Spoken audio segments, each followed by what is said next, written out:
राज्यसभा में यहाँ जबरदस्त तरीके से हंगामा हुआ है और बता दें कि राज्यसभा लोकसभा जो है दोपहर 2 बजे तक के लिए स्थगित कर दी गई है। राज्यसभा में हंगामा हुआ, लोकसभा में हंगामा हुआ, 2 बजे तक स्थगित किया गया। राज्यसभा में राहुल को लेकर आज शोर भरपूर था। सभापति को कई दफा रोकना टोकना पड़ा। पीयूष गोयल और खड़गे दूसरे पर जबरदस्त हमला करते रहे। जुबानी वार पलटवार का दौर देखने का किस प्रकार से बहुत ही शर्मनाक तरीके से एक विपक्ष के वरिष्ठ नेता ने भारत के लोकतंत्र के ऊपर प्रहार किया। भारत में जिस प्रकार से एक विदेशी देश में जाके जिस प्रकार से उन्होंने भारत की सेना का अपमान किया, भारत के सदन का अपमान किया, अध्यक्ष का अपमान किया, जिस प्रकार से उन्होंने प्रेस का अपमान किया, जुडिशरी का अपमान किया और पूरे देश ने देखा कि विदेशी धरती पर जाकर विपक्ष के नेता ने किस प्रकार से पूरे भारतवासियों के ऊपर चोट लगाई है।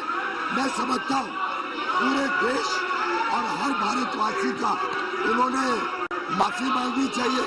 उन्होंने यहाँ के सेना की माफी मांगनी चाहिए, सदन में आके प्रेस की, जुडिशरी की, भारत में जो लोकतंत्र चल रहा है उसमें उनके प्रहार की माफी मांगनी चाहिए।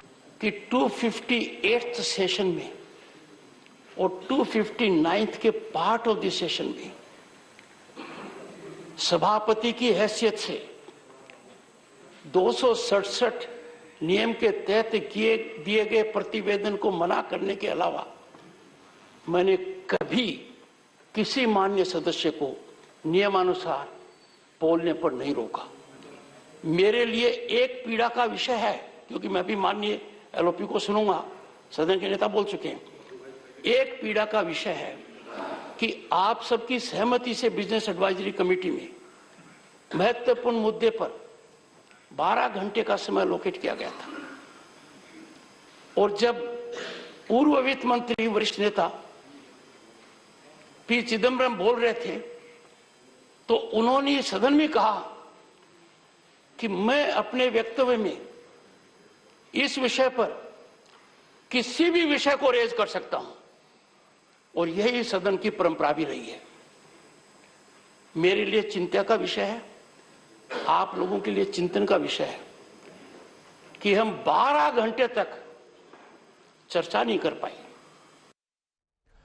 तो यहां पर आप पीठासीन अधिकारी को सुन रहे थे। मौसमी मेरी सहयोगी जुड़ रही है। मौसमी, राहुल भले ही विदेश में हो लेकिन सत्ता पक्ष जो है वो हमलावर है और ये बड़ा दिलचस्प है कि विपक्ष से पहले सत्ता पक्ष जो है वो विपक्ष को घेर रहा है और विपक्ष काउंटर में जवाब दे रहा है, चाहे पवन खेड़ा हो यहां पर या राहुल गांधी हो विदेश में बैठकर। बिल्कुल, देखिए 16 विपक्षी दलों की बैठक ली थी मल्लिकार्जुन खड़गे साहब ने। ये कार्रवाई शुरू होने से पहले 10:30 बजे बैठक होती है और 11 बजे जब हंगामा आपको रुकना पड़ेगा क्योंकि मल्लिकार्जुन खड़गे कुछ कह रहे हैं इस वक्त। आइए सीधे रुक करते सुनते हैं। सबको दिख रहा है किस ढंग से वो डेमोक्रेसी प्रोसेस चला रहे हैं, किस ढंग से रूलिंग पार्टी उठ के खड़े होकर हंगामा कर रही है।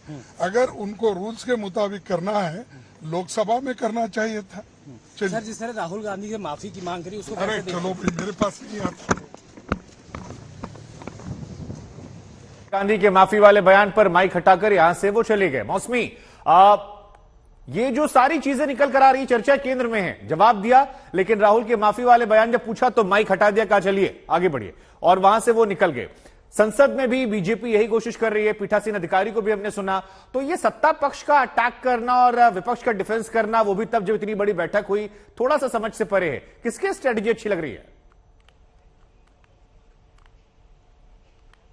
बिल्कुल, देखिए यहाँ पे जब मल्लिकार्जुन खड़गे साहब जो बोल रहे थे वो विजय चौक पे बोल रहे थे, तो आप अंदाजा लगा लीजिए कि विपक्ष को अपनी लाइन ऑफ अटैक जो है विजय चौक से शुरू करनी पड़ी, क्योंकि सदन में जो कार्रवाई है वो 2 बजे तक जब स्थगित हुई तो बीजेपी के हंगामे पर हुई।